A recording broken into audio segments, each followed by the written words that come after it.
Eh ben, bien le bonjour. Est-ce qu'il y en a qui étaient là à la conférence ici dans cette salle tout à l'heure des DevOps avec un commando? Quelques-uns.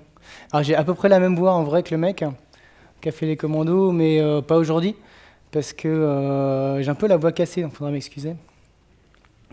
Vous êtes obligé d'écouter du coup. C'est une conférence qui va parler de Flexbox, figurez-vous. Flexbox niveau 2, donc genre les prérequis c'était de connaître un peu Flexbox avant. D'où ma question initiale. Est-ce que vous connaissez déjà Flexbox un petit peu? Levez la main, ceux qui vont dire oui. Sans déconner. Bien, bien, bien. Est-ce qu'il y en a qui connaissent, qui savent pas du tout ce que c'est? C'est con. Non, mais c'est bien, c'est bien. Il y aura des images. Non, le but, c'est effectivement pas de vous sensibiliser à Flexbox. Je pars du principe que y a des gens qui vous ont dit que c'était bien. Genre moi, j'étais là l'an dernier, je vous ai dit que c'était bien. Et jusqu'au jour où vous avez peut-être essayé de mettre ça en prod et puis vous avez dit c'est bien, mais des fois quand même ça merde un peu. Et donc c'est un peu l'idée de la présentation, c'est après l'étape de c'est super chouette et tout, on n'utilise plus de flottant, tout ça, en fait on a quand même des problèmes avec Flexbox, mine de rien. Et donc, j'avais plus du tout d'image de Lego en stock, alors j'ai changé un peu de thème. Hein. Ce sera un autre thème. Hein. Globalement,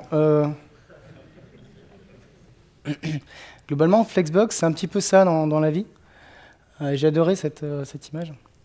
Donc on essaye de faire des trucs chouettes, et puis en vrai après, ça se passe du côté navigateur, où c'est pas toujours exactement comme on veut. Alors bonjour, je m'appelle Raphaël. Je suis alsacien, j'aime bien CSS. J'ai créé Alsa Création il y a quelques années et j'ai écrit quelques bouquins sur CSS, dont un bouquin sur Flexbox, pour vous dire comme c'est bien. On va quand même faire un petit retour rapide sur les propriétés Flexbox avant d'aller dans le vif du sujet, histoire qu'on soit sûr qu'on ait tous à peu près la base. Vous connaissez toutes les propriétés Flexbox, j'imagine, mais on va les revoir vite fait. Alors sur le parent, sur le Flex Container, on a déjà la propriété et surtout la valeur qui va initialiser Flexbox, c'est DisplayFlex ou InlineFlex. Vous avez la direction qui est gérée avec FlexDirection, donc row reverse, column reverse. Vous m'arrêtez quand je dis des conneries. Vous avez la gestion du retour à la ligne qui se fait avec la propriété FlexWrap. Donc no wrap par défaut, et sinon vous avez wrap et wrap reverse. Et la gestion de l'alignement sur l'axe principal qui est géré par Justify Content, donc dont les valeurs sont celles ici présentes. Avec une propriété dont on parle peu, qui est FlexFlow, qui est une propriété raccourcie de deux propriétés. C'est super excitant. Ils se sont dit on va faire un raccourci parce que ça vaut le coup. C'est le raccourci de FlexDirection et FlexWrap, si jamais vous croisez ça quelque part. Sur le Flex Container, on a aussi l'alignement sur l'axe secondaire qui est géré avec Align Items, dont le nom, bien évidemment, n'a rien à voir avec l'autre propriété qui gère dans l'axe principal, qui est Justify Content. Il y en a qui ont suivi ?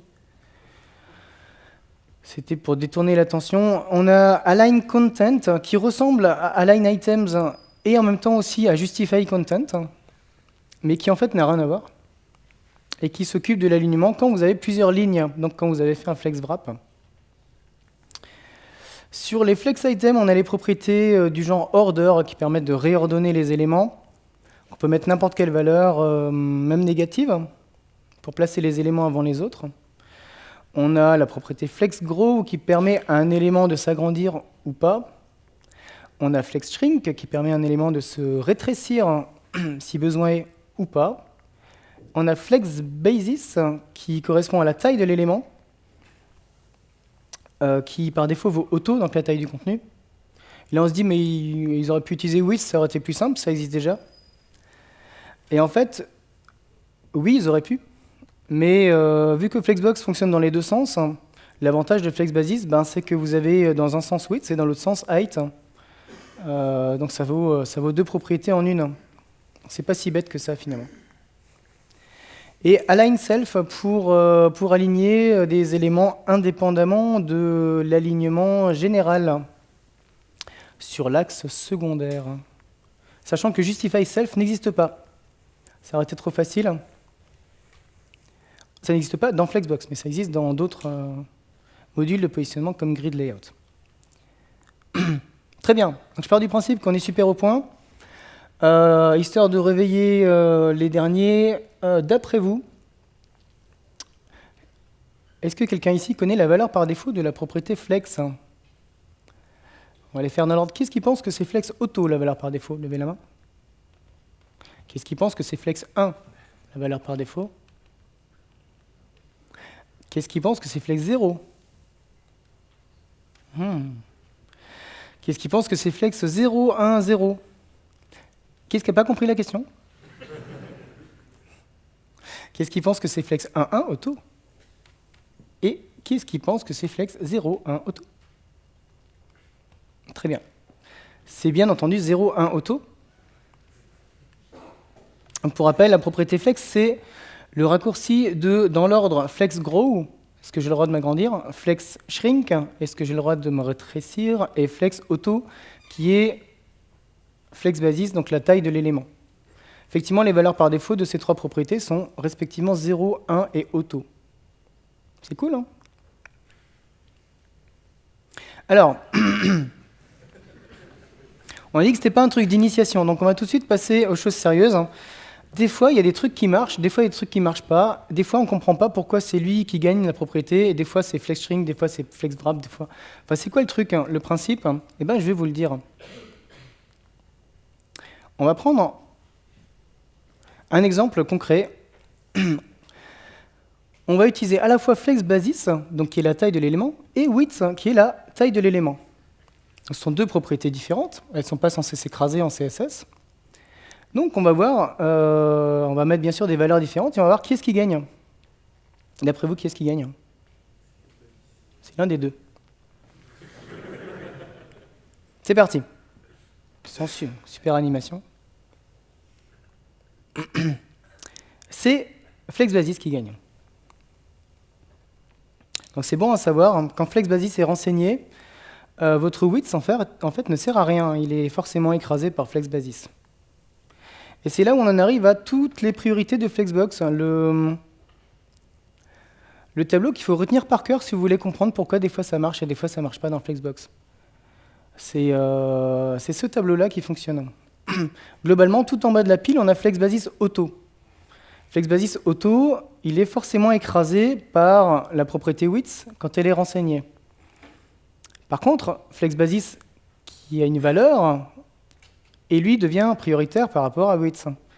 Flex grow et flex shrink sont prioritaires par rapport à flex basis. Flex wrap est prioritaire par rapport à flex grow et flex shrink.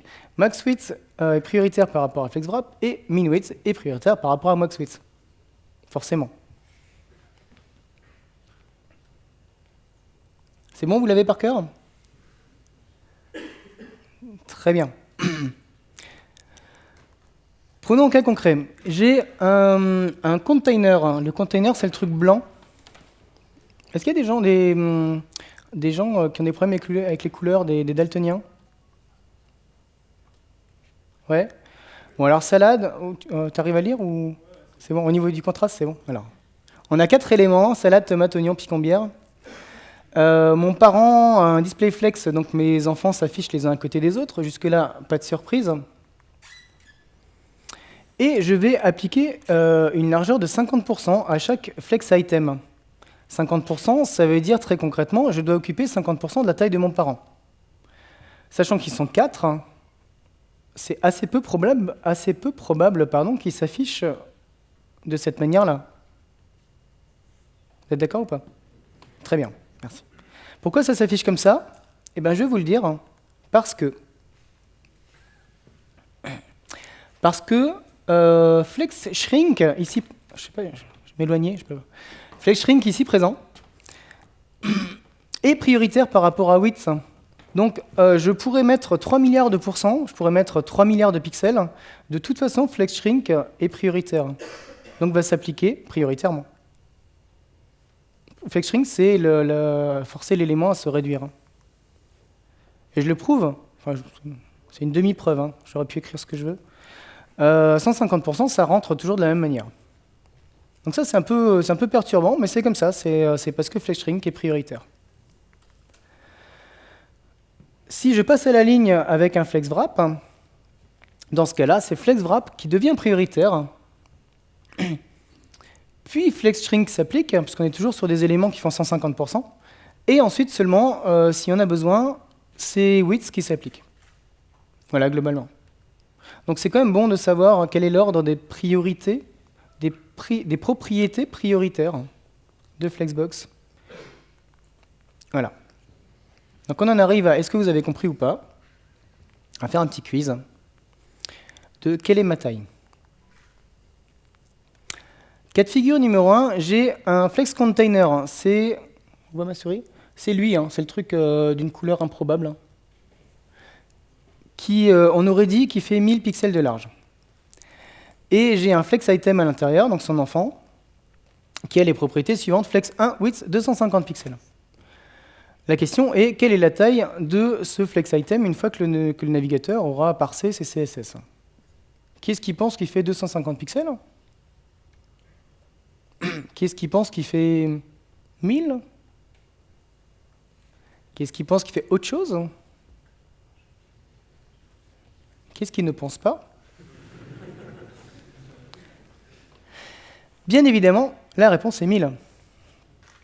Puisque la taille de width est une taille indicative, étant donné que flex 1 signifie, comme vous le savez, 1, 1, 0, et donc notre élément a le droit de s'agrandir s'il a de la place dans son parent, et c'est ce qu'il fait. C'est bon? Première épreuve. Deuxième cas de figure, j'ai toujours mon parent qui fait 1000, j'ai flex basis 500, width 250.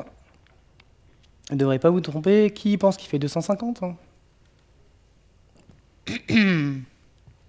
Qui pense qu'il fait 500? Fait bien évidemment 500, puisqu'on vient de le voir juste avant. C'est flex basis qui l'emporte sur width. Cas numéro 3, il y en a 7 au total, hein, pour que vous soyez au courant. Flex basis auto width 250. Qui pense qu'il fait 250? Qui pense qu'il fait autre chose? Il fait 250. Il fait 250 parce que quand flex basis n'est pas défini, c'est width qui gagne quand même. Cas numéro 4, ça se complique un peu, j'ai du flex basis 500, j'ai width 250, j'ai min width 750.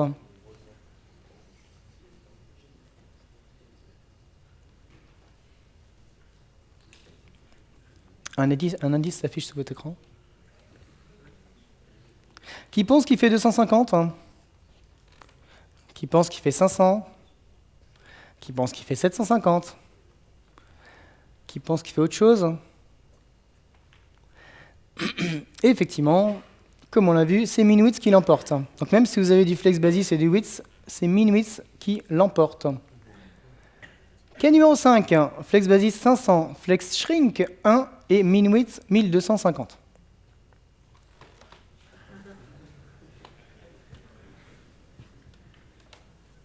Bah ouais.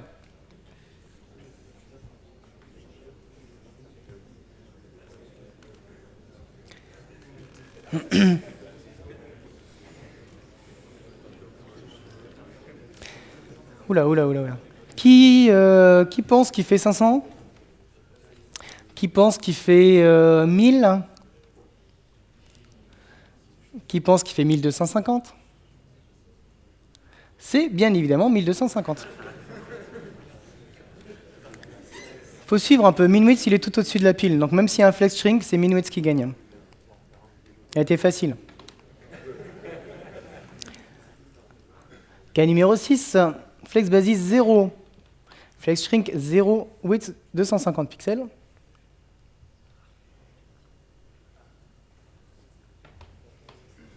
Qui pense qu'il fait 42? Qui pense qu'il fait 0? Qui pense qu'il fait à peu près 0? Plus ou moins? Qui pense qu'il fait 250? Qui pense qu'il fait autre chose? C'est théoriquement 0. Donc à peu près 0 était la bonne réponse. Théoriquement 0 dans la mesure où il doit occuper au moins la taille de son contenu. C'est-à-dire que s'il y a un mot insécable ou une image ou n'importe quoi d'insécable, il ne peut pas se réduire en deçà de cette taille-là. Sinon, techniquement, il fait 0. Et le dernier, pour finir en beauté, width 500, flex basis 1250, min width 750, flex shrink 0 et flex grow 1. Je vous invite à ne pas reproduire ce genre de cascade à la maison.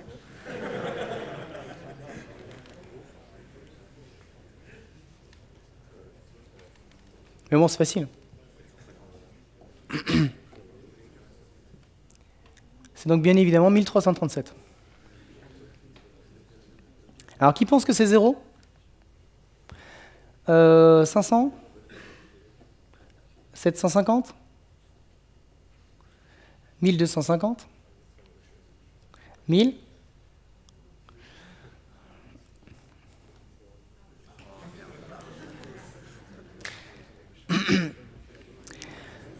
C'est 1250. Pourquoi c'est 1250? Bah oui, parce que ça rentre pas en contradiction avec le min width. Donc rien ne l'empêche de faire 1250. Elle est bonne, hein? Est-ce qu'il y en a qui avaient tout juste? Bon.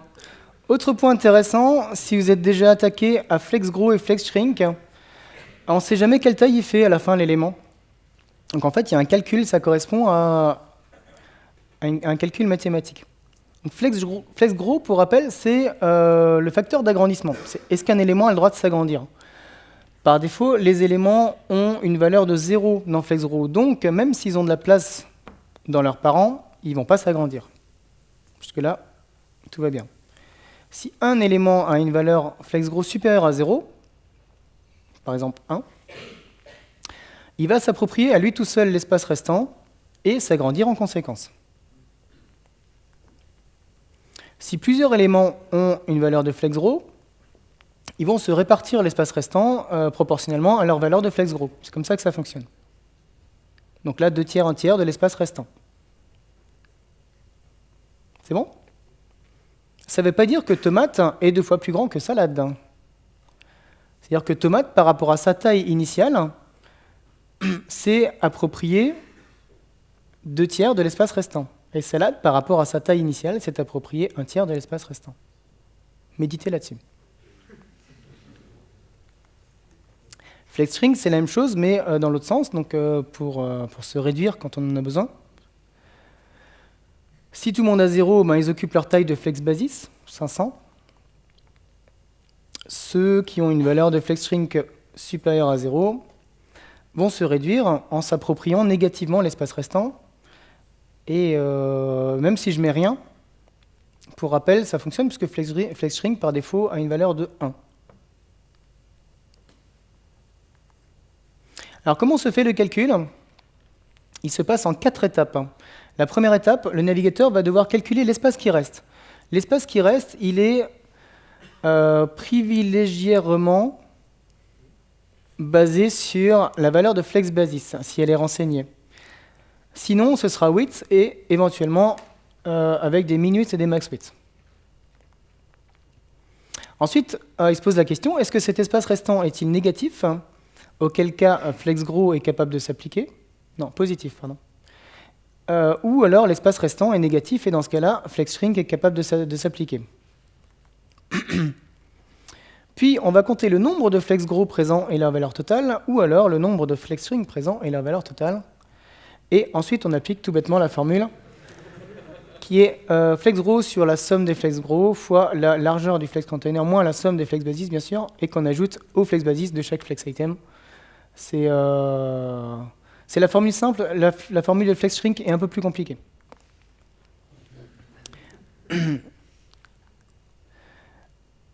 Alors vite fait, comment ça marche?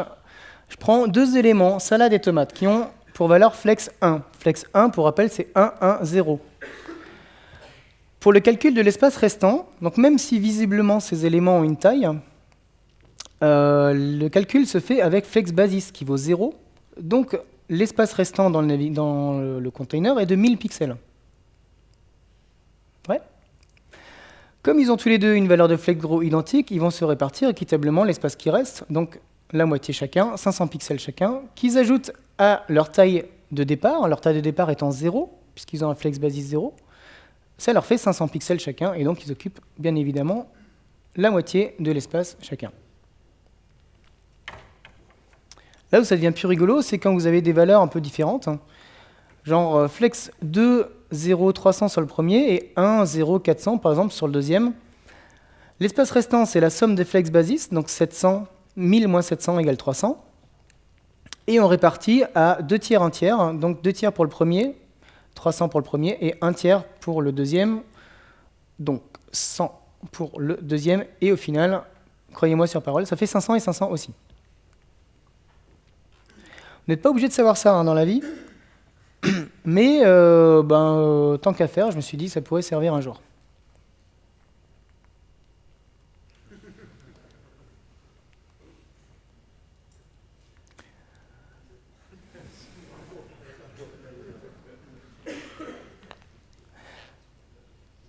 Ensuite, chapitre suivant, des trucs un petit peu pénibles avec Flexbox, c'est buggé. Alors Flexbox en lui-même n'est pas buggé, c'est les navigateurs qui sont buggés.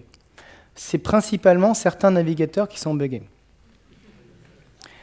Il y a une liste de bugs de Flexbox connue. Je vous invite à vraiment connaître ce site. Vous cherchez Flexbugs sur votre moteur de recherche préféré, Bing.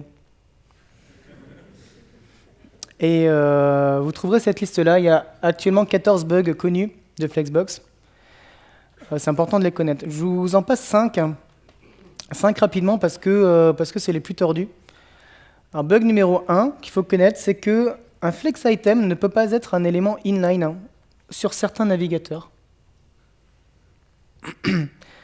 Sur certains navigateurs, donc les éléments span, A, les pseudo-éléments before after ne fonctionnent pas, ne sont pas traités comme des flex items. C'est con, mais c'est comme ça. Donc il suffit tout simplement de leur mettre un display quelque chose, inline block ou quelque chose. Et dans ce cas-là, ils deviendront des flex items à part entière. Donc la bonne pratique, c'est si jamais vous avez des spans ou des A, mettez-leur en display block ou quelque chose. Ça sert à rien normalement, sauf pour certains navigateurs suscités.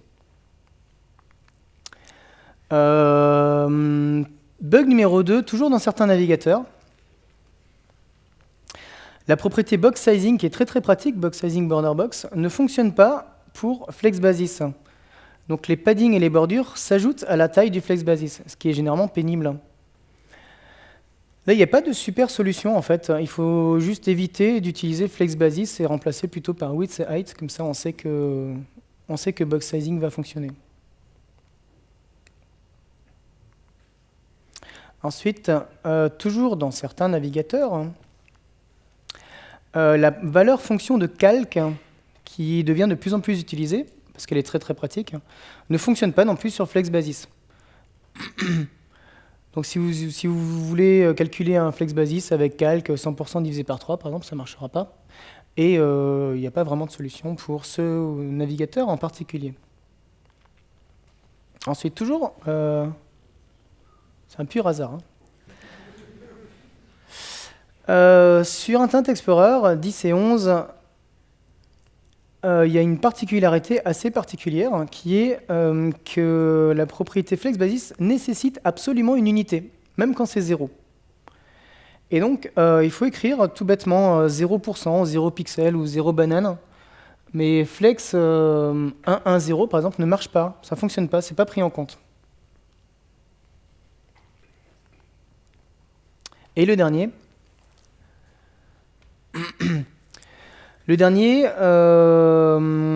un autre bug connu, c'est qu'à l'époque, FlexShrink valait par défaut 0. Et depuis longtemps, ça vaut 1. Et le navigateur qui reconnaissait l'ancienne spécification de Flexbox considère que FlexShrink vaut toujours 0 par défaut. Donc la bonne pratique est de toujours spécifier la valeur de flexShrink. Si vous mettez flex 1, c'est-à-dire que implicitement flexShrink vaut 1, sauf sur IE10 où ça vaudra 0. Donc il vaut mieux le préciser. Je pourrais faire la liste de tous les bugs, mais il y en a. Ce serait dire du mal de certains navigateurs, c'est pas trop mon truc.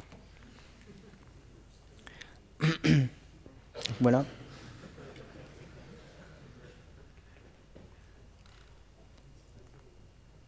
Alors, dernière partie qui dit du mal de Flexbox. Après, je passe à des trucs chouettes. J'ai pas trouvé de titre vraiment très très pertinent, donc c'est celui-là que j'ai choisi. On va prendre 3 cas de figure que vous allez rencontrer, que vous avez déjà rencontrés peut-être, qui ne sont pas vraiment des bugs, c'est des interprétations de la spécification qui en général nous gonflent un peu parce que c'est pas comme ça qu'on aimerait que ce soit interprété. Donc on va parler du ratio d'image, on va parler de la taille minimum et on va parler des largeurs qui font ce qu'elles veulent et pas ce que vous voulez. Le ratio d'image. Alors, depuis qu'on fait du responsive ou du fluide, on a une super technique, quand on est dans un display block par exemple, c'est de dire que nos images font max width 100% height auto. Vous connaissez tous la technique, c'est hyper connu. L'avantage, c'est que quand je réduis, mon image considère qu'elle doit faire au maximum la taille de son parent et elle conserve son ratio grâce au height auto. Donc ça, c'est bien, ça c'est dans un monde parfait quand on est quand on n'est pas dans Flexbox. Quand on est dans Flexbox, donc quand le parent est en display flex, et qu'on utilise cette technique d'image fluide, eh ben, il se passe ceci quand on réduit la fenêtre. Pourquoi est-ce qu'il se passe ceci? Alors, plus maintenant sur tous les navigateurs. Mais pourquoi est-ce qu'il se passe ceci? Quelqu'un sait? Excusez-moi, je vous ai réveillé. C'est tout à fait logique en fait qu'il se passe ceci, c'est pas du tout un bug. Hein. Quelqu'un peut... Ouais. Alors, en fait non. Mais dans l'idée, c'est presque ça. Quand on est en display flex, l'alignement est horizontal. Hein. Donc le flex grow, il fonctionne aussi horizontalement. Qu'est-ce qui s'occupe de l'autre axe? Align items. Align items, il vaut quoi comme valeur par défaut? Stretch. Align items, par défaut, vaut stretch. Donc vos éléments, dans l'axe secondaire, ici vertical, vont être étirés. C'est le comportement normal par défaut. Donc c'est pas incohérent que vous ayez ça dans vos intégrations. Et du coup, la solution, elle n'est pas très compliquée. Hein. On change la valeur par défaut et on met autre chose que stretch. Flex start, c'est plutôt pas mal. L'autre solution, c'est aussi de changer d'axe. Hein. Tout simplement, et de passer en column. Tes souhaits.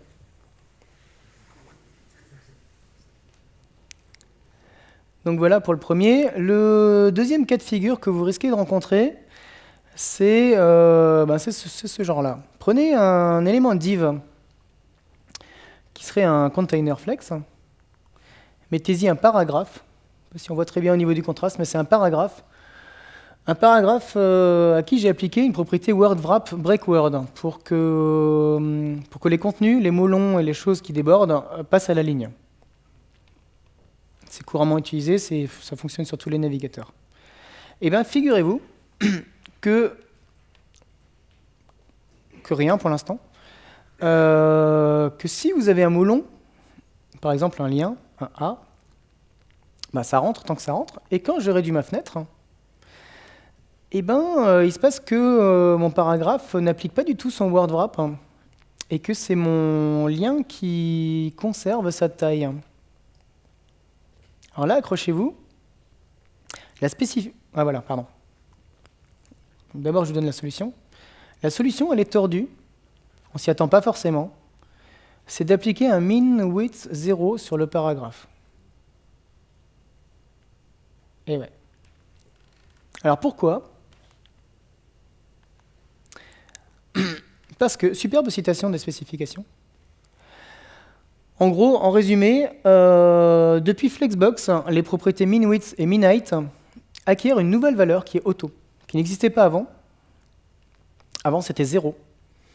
Et du fait que ce soit auto, les flex items, donc dans notre exemple, le paragraphe, n'a plus un min-width 0, il a un min auto, donc il est obligé de se... comment la faire? C'est son contenu qui décide, en gros, de sa taille. Donc pour casser ça, il suffit de remettre la valeur de min-width 0. C'est pas un bug. Ça va concerner énormément d'éléments dont vous ne soupçonnez même pas l'existence. Les images, les objects, les vidéos, les inputs, un grand classique, les inputs, les textes area, les mots longs et tout ce genre de choses-là. C'est eux qui décident. C'est un peu comme quand vous êtes dans des cellules de tableau. C'est le contenu qui décide, par défaut. Bah, c'est pareil dans un flex item maintenant. Et dernier cas de figure, les largeurs. Imaginez, je suis dans un flex container avec deux éléments, premier et deuxième. Oups, vous n'avez rien vu. Imaginez maintenant que le deuxième, j'ai envie de lui donner une taille de, au hasard, 50%. Je vais lui mettre width 50%. Jusque-là, rien d'incohérent. Mais figurez-vous que le deuxième va se réduire. Il va non seulement pas occuper 50%, mais il va se réduire. Il va se réduire parce que c'est compliqué à expliquer, et je vais tenter quand même. De base, la taille de l'élément est conditionnée par son flex basis, qui vaut auto, donc c'est le contenu qui décide. Et comme tout le monde est censé être un shrink, tout le monde doit rentrer quoi qu'il arrive. Le fait de lui casser le flex basis auto et de le remplacer par quelque chose comme 50%, vous cassez ce fonctionnement, vous cassez l'algorithme de positionnement, et du coup, c'est le premier, c'est celui qui est toujours en auto, qui l'emporte et qui impose son contenu à l'autre. Vous l'avez ou pas? Qu'est-ce que je peux faire pour casser ça? Par exemple, je peux mettre un flex 1 sur le premier. Par exemple, flex 1, parce que flex 1, ça casse aussi le flex basis, puisque c'est comme si j'écrivais 1, 1, 0. Donc mon premier élément part de 0, et il occupe l'espace qui reste, au lieu de pousser l'autre. C'est tordu, hein? Bon, débrouillez-vous avec ça. Bon.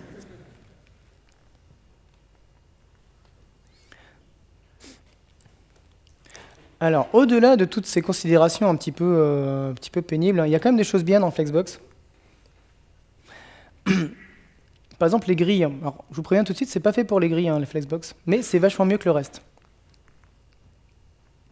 Comment est-ce que je peux faire un truc rapidement avec Flexbox? Déjà, on va passer en display flex sur un parent. Il va s'afficher comme ça. Et figurez-vous qu'un simple flex 1 sur les enfants va automatiquement les répartir équitablement dans le parent. Que j'en ai 3 ou 12 ou 2, automatiquement flex 1 va dire à chaque enfant, tu pars de 0 et tu t'appropries équitablement l'espace qui reste. Donc là, je peux en enlever un. Si j'en enlève un, ils font tous 33%. Si j'en rajoute un, ils font tous 20%. Donc c'est beau, non? Et si je veux rajouter des marges, éventuellement, je peux tenter le coup du not first child, pour dire je veux une marge à gauche sur tout le monde sauf le premier, ou j'aurais pu écrire flex item plus flex item pour dire tous les flex items sauf le premier. Enfin, il y a plein de techniques pour ajouter des marges sur tous sauf le premier. Plutôt que d'écraser un truc, d'en mettre partout et d'écraser, c'est un peu moche. Donc ça c'est bien, ça c'est le symbole pour dire que c'est bien. L'inconvénient c'est que ça ne permet pas de passer, d'avoir plusieurs lignes, cette technique-là, mais généralement ça fait déjà le boulot. Voilà. Si vous voulez faire une sorte de vraie grille avec 2 colonnes par exemple, on pourrait partir de ce principe-là. On va dire que chaque élément a une taille de 50%. Alors vous allez me dire, j'aurais pu écrire 50%, ça aurait été plus simple que mettre calque 100% divisé par 2, mais je trouvais que c'était vachement plus cool. Les éléments ne passent pas à la ligne, on est d'accord avec ça.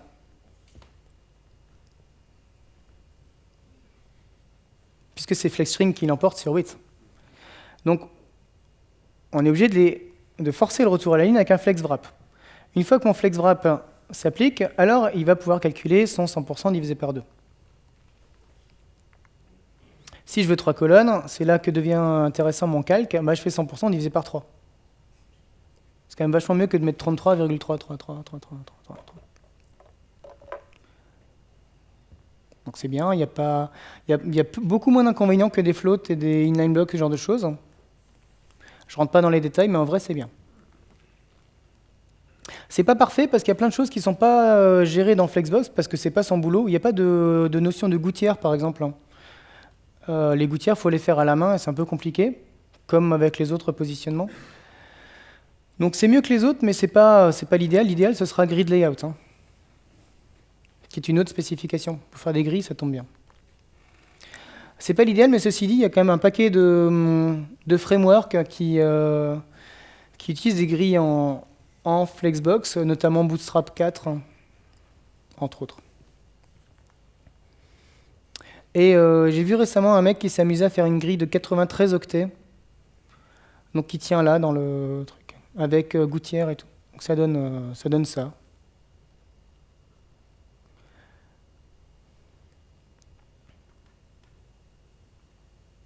Alors ça ne correspond pas à tous les besoins, mais pouvoir faire une grille en quelques octets, c'est plutôt sympa aujourd'hui. Voilà. Autre domaine, on utilise de plus en plus des patterns, des bouts de code réutilisables, des objets, des modules, des trucs machin. Donc on va voir quelques-uns. Le premier pattern, c'est pas un pattern, c'est une valeur de justify content qui est space between. Le principe de space between, c'est celui-là. Je suis dans displayFlex et je mets space between dans justify content. Donc les éléments vont se répartir, un le plus à gauche possible, un le plus à droite, et le reste qui se répartissent. Bah, mine de rien, c'est le truc qu'on utilise aujourd'hui chez nous le plus souvent, notamment pour faire des choses comme ça. C'est un site au hasard, je ne citerai pas la marque. Un truc qui a l'air extrêmement simple, et aujourd'hui comment pas dire de gros mots, on s'embête à utiliser des float left, des float right, des float center qui ne marchent pas, des trucs, alors que space between. Sérieux. L'objet média. L'objet média, c'est un objet qui avait été reconnu par une certaine Nicole Sullivan quand elle a bossé pour Facebook. Et elle a remarqué qu'en fait, les 3/4 de Facebook, c'était cet objet-là, un truc avec une image et du contenu qui ne doit pas s'écouler autour de l'image. Et elle a remarqué qu'en factorisant tout ça, elle gagnait énormément de poids dans Facebook parce que c'était un objet qui devenait réutilisable. Cet objet média, on peut le faire avec... alors, il y a plusieurs variantes. Il y a la variante avec l'image à gauche. Non, bah c'est ça. La variante avec l'image à droite, du coup. Il y a la variante avec l'image qui est centrée verticalement. Et il y a la variante où je mets des objets médias dans des objets médias. Cet objet média, on peut le faire... Oups. Ah oui, donc déjà, la citation de Nicole Sullivan. C'est pas un fake, hein, pour une fois. C'est une vraie citation. Cet objet média, on le retrouve dans énormément de sites. Je prends un site au hasard bien de chez moi, où vous retrouvez votre objet média en fait un peu partout, mine de rien. Ou en haut, non, c'est Le Monde. Le Monde, vous trouvez des objets médias partout aussi. C'est le même élément en fait partout. L'objet média en Flexbox, on le fait en 3 lignes de CSS. Un display flex sur le parent, un align items flex start, vous savez, pour pas qu'il soit en stretch. Et flex 1 sur body pour qu'il parte de 0, pour qu'il ne soit pas en train de pousser l'image. Voilà, notre objet média avec les variantes. Pour changer l'orientation, rien de plus simple, on met un flex direction row reverse. Le truc le plus simple du monde dans Flexbox, au lieu de mettre des floats left-right où on gère les marges, bah on met un row reverse. Et quand je veux centrer l'image, ben c'est align self center.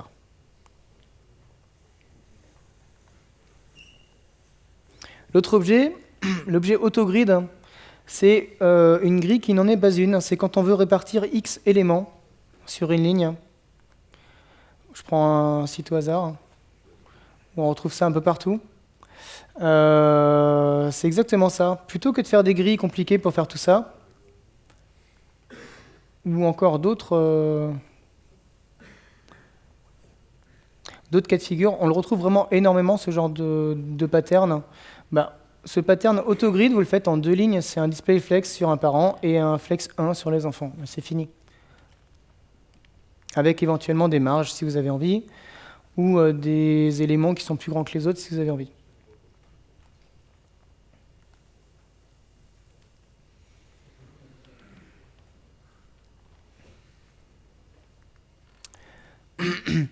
Alors j'ai fait le tour de quelques sites existants ou d'applications web et je me suis dit tiens, s'ils avaient utilisé Flexbox, eh ben ils se seraient fait moins, ils se seraient beaucoup moins embêtés. Par exemple, celui-là, donc celui-là on vient de le voir, ou pas. Un petit space between, ça aurait fait le boulot. Et des sites comme Cdiscount ou Yahoo, il n'y a personne de chez Cdiscount ou Yahoo.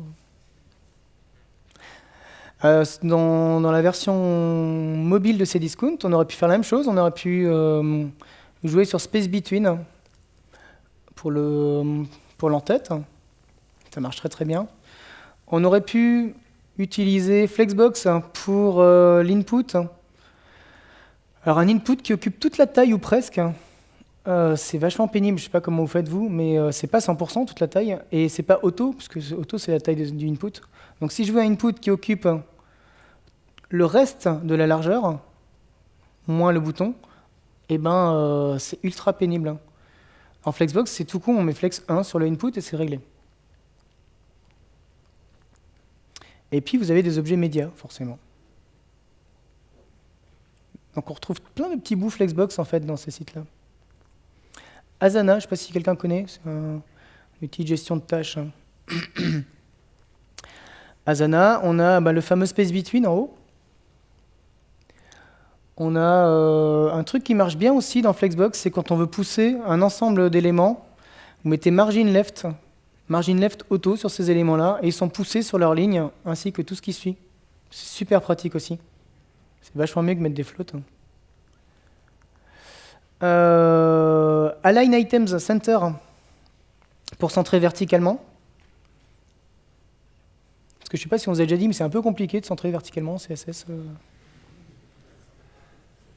Enfin, c'est ce qu'on m'a dit. Hein. Align Item Center, voilà, centré. Que ce soit des boutons, que ce soit des inputs, que ce soit des machins, ça marche très bien. Vous pouvez changer l'ordre aussi dans Flexbox. Donc les éléments qui sont notés comme important, vous pouvez dire order -1, ils vont s'afficher avant les autres. Tout simplement. Donc il y a plein de petits morceaux qu'on peut retrouver aussi de Flexbox. TweetDeck, qui est une application ici web de Twitter. Là aussi, on retrouve du Space Between dans le header ou dans d'autres choses. On retrouve, pour pousser un élément tout en bas, margin top auto, ça marche aussi très bien dans Flexbox, hein, plutôt que de positionner en absolute et de sortir du flux et machin. Margin top auto, ça marche très très bien. L'objet média, qu'on retrouve aussi, etc. En conclusion, en associant Flex 1 avec Space Between, avec les margins auto, avec notre objet média, avec notre objet autogrid, eh ben, j'ai calculé que c'était vachement intéressant. C'est vrai, hein.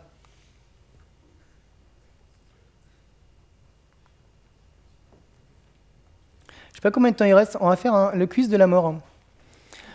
Le quiz de la mort, c'est que j'ai un flex container qui contient toutes ses propriétés et un flex item qui contient toutes ses propriétés. Ma question, c'est lesquels servent à quelque chose, lesquels servent à rien à la fin. Je vous laisse réfléchir 2 minutes, enfin 2 minutes, 30 secondes.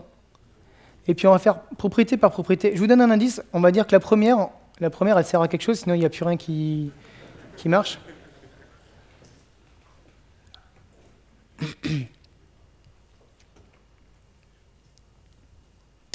Et puis on va les faire ligne par ligne, et vous allez me dire ce que vous en pensez. Vous allez lever la main à chaque fois. Et ceux qui ont la bonne réponse, vous continuez à jouer. On va voir s'il reste quelqu'un à la fin. Je vous laisse d'abord lire tout parce qu'il y a forcément des trucs des fois qui risquent... Enfin, faut pas le lire ligne par ligne. Il y a peut-être un truc à la ligne 12 qui écrase un truc à la ligne 2, donc je vous laisse un peu tranquille.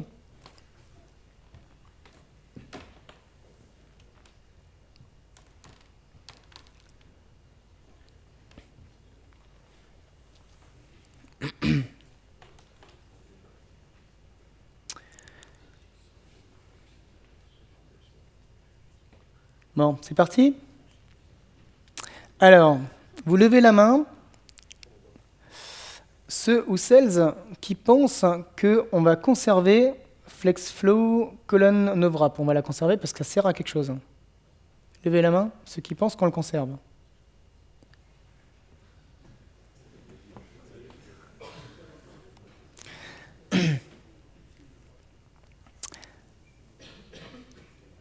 On verra plus tard.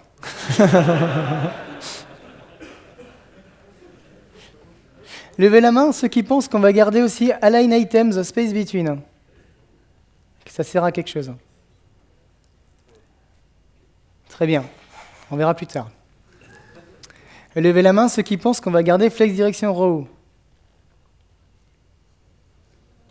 savez que Flex Direction Row, c'est la valeur par défaut. Hein.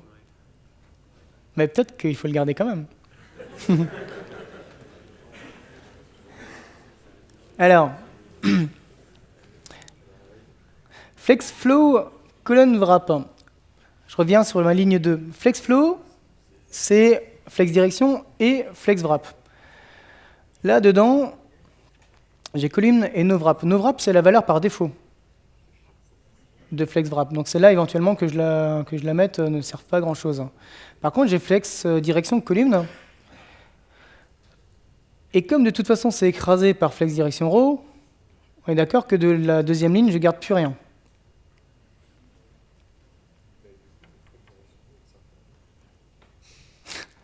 Je me souviens plus qui m'a dit qu'on gardait ça. Bon bah, vous avez fini de jouer. Désolé. Qui m'a dit que Align Items Space Between on garde? Je ne me rappelle plus. On ne garde pas pour la très simple raison, c'est que c'est une valeur qui n'existe pas pour Align Items.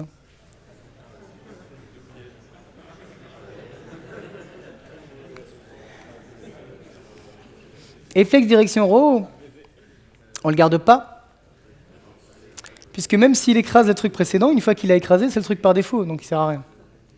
C'est comme si on mettait rien entre les deux lignes. C'est bon? On peut continuer? Vous avez compris le jeu?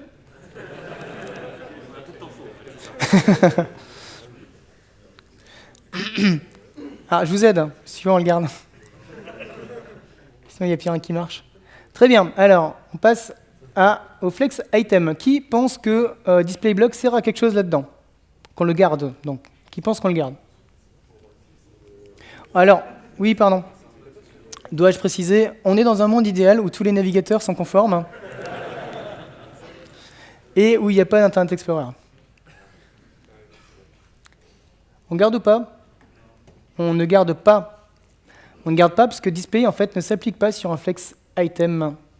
Ça sert à rien de changer sa valeur, sauf display none. La seule valeur qui fonctionne, c'est display none. Très bien. Align Content Center. Qui pense qu'on garde? Personne ne pense qu'on garde? Ça existe. Ça existe et c'est la bonne valeur. Mais ça s'applique au container. C'est une propriété qui s'applique sur le parent. Et en plus, ça s'applique que dans le cas où on a plusieurs lignes. Là, on n'en sait rien, mais quoi qu'il arrive, ça s'applique que sur le parent, align content. Très bien, bien vu.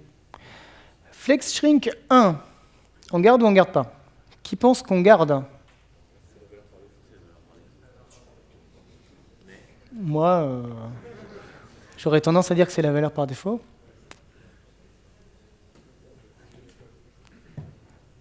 On garde pas, c'est la valeur par défaut.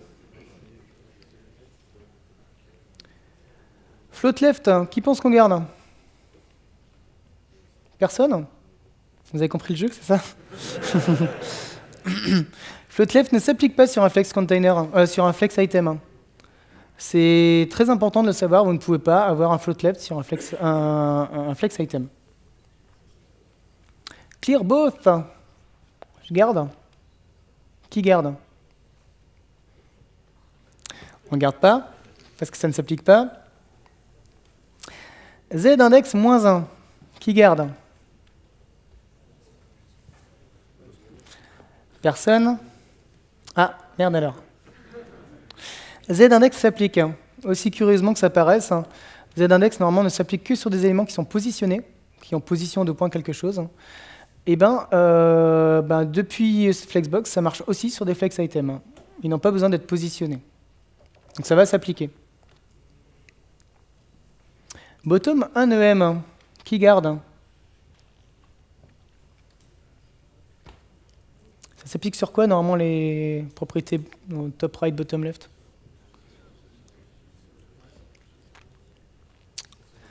Pas forcément notion d'absolute. Sur les éléments positionnés, aussi, comme Z-index, mais ça ne s'applique pas sur un flex item. Sauf s'il est positionné. Vertical align top, qui garde? Personne? Moyen? Non, ça ne s'applique pas sur un flex item. Width 250 pixels, qui garde? Réfléchissez bien, il n'y a pas de piège. Width 250 pixels. Alors, je rappelle que flex 1 signifiant 1, 1, 0, et que donc 0 signifie que flex basis est renseigné, et que flex basis, donc étant renseigné, écrase width. On ne garde pas, bien sûr. Et height 250 pixels, qu'est-ce qu'il garde?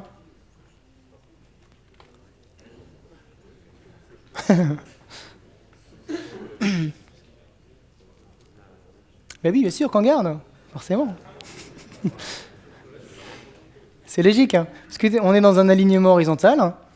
Flex basis ne s'occupe que de l'alignement en cours, il s'en fout de l'autre axe. Donc dans l'autre axe, height fonctionne très bien. Est-ce qu'il y en a beaucoup qui ont tout juste ou pas? J'avoue, c'est un peu tordu.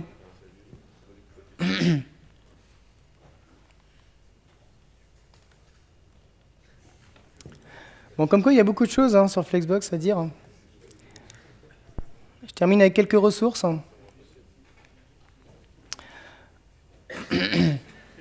Alors, tout ce qu'on vient de voir est consigné dans un livre, et beaucoup d'autres choses encore.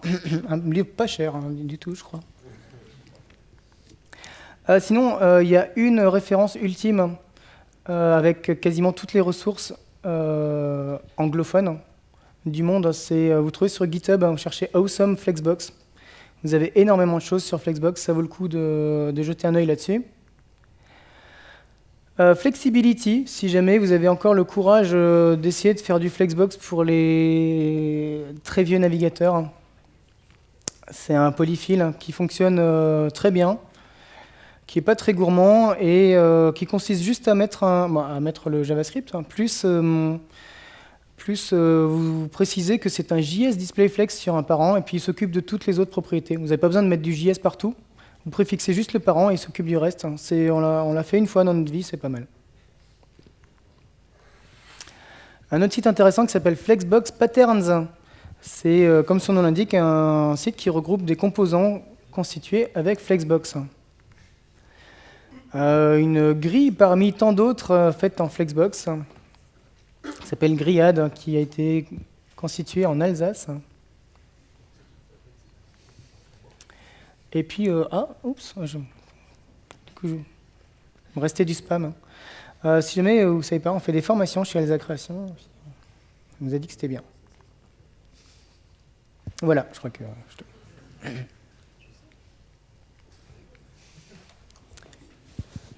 J'ai pas du tout suivi au niveau du timing, je sais pas où on en est. Fallait que je vous regarde, mais j'ai oublié, je suis désolé. On est un peu en retard? Il reste du temps pour des questions? Je vois pas de... Ouais? Alors, est-ce qu'il y a du temps pour... Qui a une question?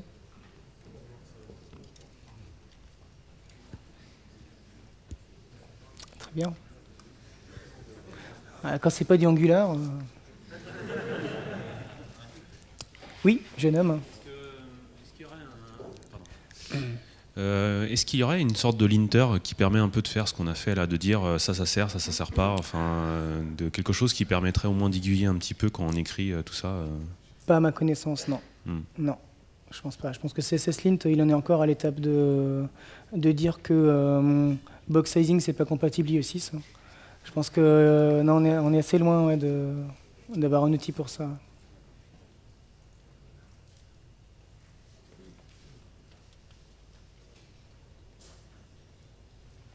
Eh ben, oui.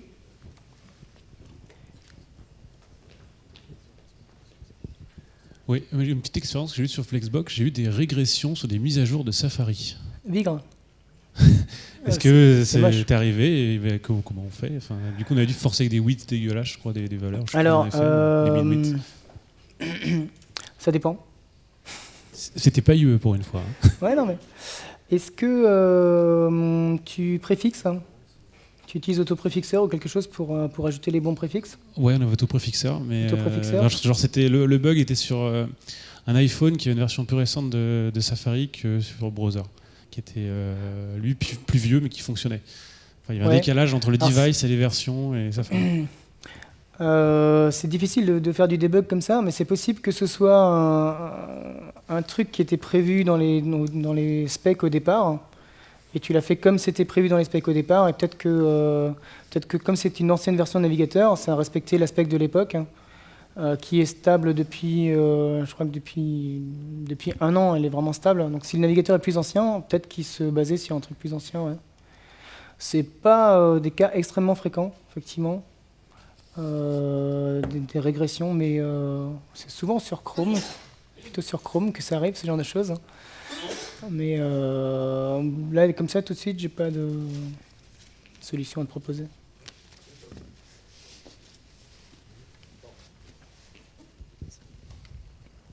Bon, je crois que c'est fini. Bah, merci.